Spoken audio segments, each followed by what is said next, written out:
walking around with loads of chats and as in like she's amazing, it's ridiculous.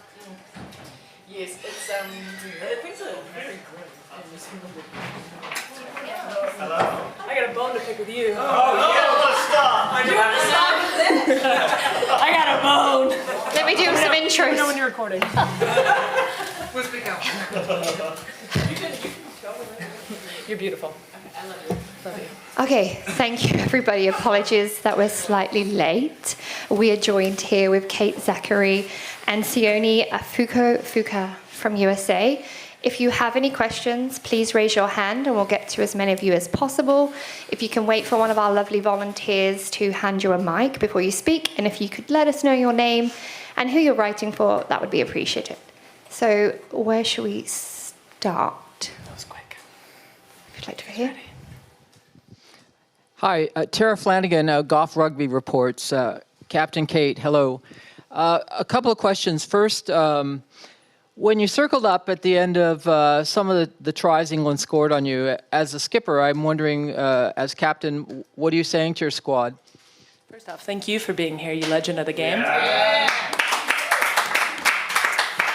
I think the biggest thing, especially as we got into some of those latter scores, I mean, at that point, there's so much to play for still in pool play. Like, we're in a tournament, it's on a one-off test match, and so it's about the points you score, it's about the point differentials, and that all plays into getting out of pool play still. It's game one, so it's reminding them there's still 2 more games on the line, and we always knew coming into this match, there's a possibility we upset England, there's a possibility we come out losing. So then it's about the small victories at set piece time, at those kickoffs, forcing turnovers, and things like that. Thank you. Coach, I have a question for you as well. There seemed a few times, first of all, magnificent try by number 5, Locke, just sensational. It's always great to see a Locke score a try from my point of view.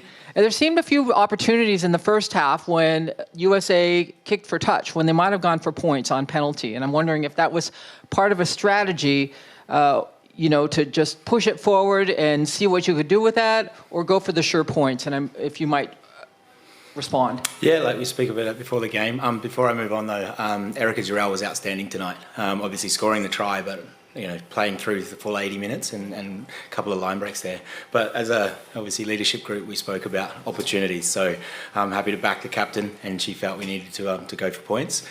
Against a team like England, we felt we needed to score 5 and 7 versus the 3. So I thought it was the right decision at the time, and clearly we're going to keep working harder to convert those opportunities. Thank you.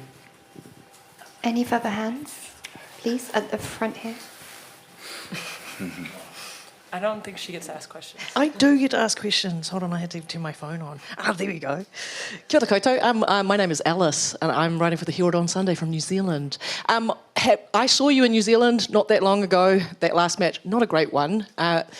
You must have felt that there was a big turnaround between that performance and this performance. Particularly, can you speak to me about the efforts on defence? There was some real mongrel out there in that opening 40. Do you want to tell me all about how that felt?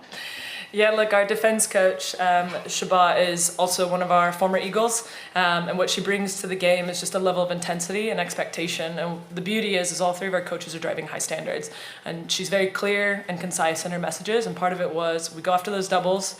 We needed to shut down a few more of their offload games, because if you do that, England loses momentum, and when they lose momentum, that's when they often either generate knock-ons or they're going to kick away possession. And so that was our kind of clear goal for this. And when it happened, honestly, celebrate the small wins, which is what we did. We got some turnovers as well. Are you going to try and string those small ones into bigger gains when it comes to the next, taking on Australia, right? That's going to be the big one. Yeah, absolutely. Like, we're a team who in the past we've struggled to keep momentum. We find it and then we immediately lose it. And so for us, it's about stacking momentum. Right after that score, we came back in that huddle and the only thing that we talked about was just momentum. Now we've got it, we keep it, we just have to receive the kickoff. We just need to carry forward. And it's just about simple little actions like that. Fantastic, that's it. Thanks. If you'd like to just pass it back. Thank you. No worries. Hi guys. Obviously it seemed quite tight in that first 20-25 minutes, and obviously the yellow card game. I was just wondering how much that affected you, and did it kind of knock you slightly on the pitch? Yeah, obviously 14 points scored in that time, and we felt we would just rested a little bit of momentum back, as we spoke about momentum so important. So yeah, as part of the action, it was a positive action, work, and really working hard. But unfortunately, discipline is something that we want to keep working on, because it gives England opportunities, relieves the pressure, and then it swung against us, which was tough for the players out there. And I mean, looking ahead to the rest of the pool games, just what was kind of the reflections in the dressing room post-match? I mean, from a captain's perspective as well, what kind of words were you saying? I think, we already spoke on the field. We had our closure there so people could go be with their friends and family and kind of celebrate their moments. We had a lot of debutants tonight, so I want to have them enjoy that. But so on the pitch, I mean, the main thing we talked about is there's still 2 more games. It's, as I mentioned, it's pool play. We can't go into a dark space. It's only day 1 of the tournament, isn't it? And so for us, it's about remembering the small wins. Erica, again, had that massive, she had a breakaway, she had a try, we stole some lineouts. Scrums we need to clean up a little bit, but once we did get the detail right, we also held England at that area. And so for us, it's just keep stacking on those and not lose sight that each one of those players selected has something within them, and they just have to keep unlocking that potential. And just lastly from me, what was that atmosphere like tonight? It felt so loud up in the press tribune, it must have been insane on the field. I mean, I loved it. Biggest crowd I've ever played in front of, and yet while it was loud, it also was silent, which is the beauty of it. It's knowing that I could only hear my teammates' voices in the right times. Thanks, guys. If you'd just like to pass it to Sam at the back, thank you. Hello, hi. Samantha Lovett, writing for Samantha Lovett, Sam Love Rugby. Hi. This is my first press conference and first 15s game. It was amazing to watch you guys. Welcome. I wanted to ask both of you a question, just kind of a broader question about rugby in America.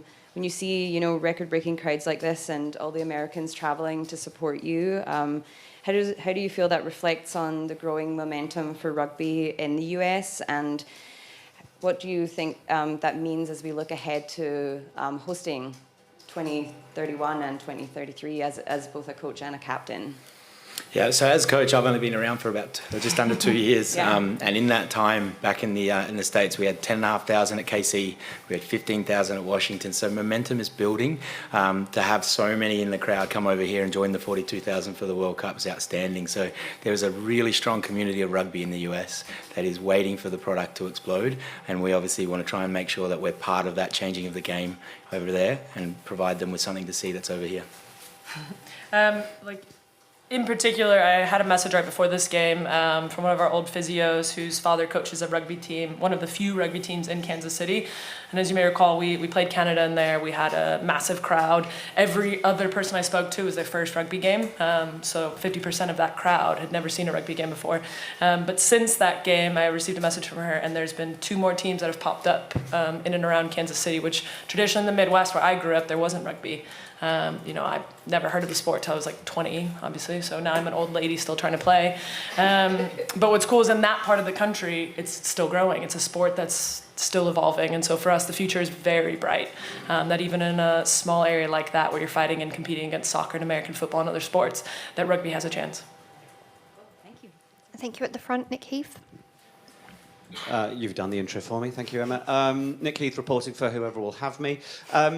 The nature of the performance tonight, there's obviously a scoreboard that suggests one side of it. You will feel how it went compared to recent performances and perhaps where you need that performance to be before Australia. How do you view that? Yeah, so from our point of view, we've played Canada, world number 2. We've played England, world number 1, and competed in both, giving ourselves opportunities. But for us, it's just being accurate and executing at those key moments. There were times there in the first half where we had possession close to the line and didn't get a chance to convert that into points. So a big thing from this week to next week against Australia is making sure we're more accurate in those key moments and then executing, converting to points. Yeah, I think it's just building off that momentum piece and keeping what's important, and that is heads down. We're into Australia next week. It was all focused on this game. There was no, let's just write off England. Going into this game, like Sione and I were very clear, like even in media throughout the week, like, if we can, why not beat England? Why wait till Australia? Why not try to go 3-0? Which is a bold statement, but we believe in this team and we back the team and our skill set. We're not just physical athletes, like we are rugby players, and you've seen that transition over the last couple of World Cups. Thank you. On the left. Tom Hamilton from ESPN. I was wondering, can you just take us into what it's like when you're playing a team like England who get this momentum and they're throwing everything at you? What's it like being on the receiving end of that, and how hard is it to stop this and at least try and interrupt what they're doing? If you hit them first, it actually doesn't hurt as hard. In all seriousness, though, I mean, it's just about backing yourself in your training. Like, they are a good team, but they're human. They're people who do the exact same thing. They train the same hours throughout the day we do, the same days of the week. They go through probably the same turmoils and chaos the coaches throw at you. And sure, they've probably done it a little bit longer than a lot of us. They've had a rugby ball in their hand longer. But what we can do is bring that physicality. And when you saw us bring the intensity on defense, you saw them make mistakes. You saw them kick away possession, like I said earlier. So you can't keep anyone on a pedestal when you get to a World Cup. And that's, I think, one of the most important takeaways here is we've played these players individually in their other clubs with the PWR. Now we see them playing together as a team who is collectively very good, but they all have weaknesses, don't they? Any more questions from the room? Yes, at the back. Thank you. Just to, Simon from Hong Kong. I just want to go on the last point you made. How do you want to see the team, or how do you hope to see the team grow over the 3 pool games and maybe into quarterfinals? What will for you will be a good World Cup? What, at the end of it, you can look back and say, we've done this, we've grown. How do you think the World Cup can help you in that way? So we've spoken a lot as a team, as a leadership group, about the potential that this team has. There are a lot of really strong individuals. So for us, getting through the pool stages, what we want to see is us put on a team performance for 80 minutes. We want us to obviously convert opportunities and get results. We're still open. We're still in the competition at this stage to get 2 wins to convert that into a quarter-final stage. So hopefully, if we can play to our potential, put Australia under pressure and convert that into a result, we give ourselves a shot against Samoa, and then the quarterfinals sit beyond that. Any final questions before we wrap? No, that's the end. Thank you very much, everybody, and thank you, Sione, and thank you, Kate. Also, you guys doing a contest with this?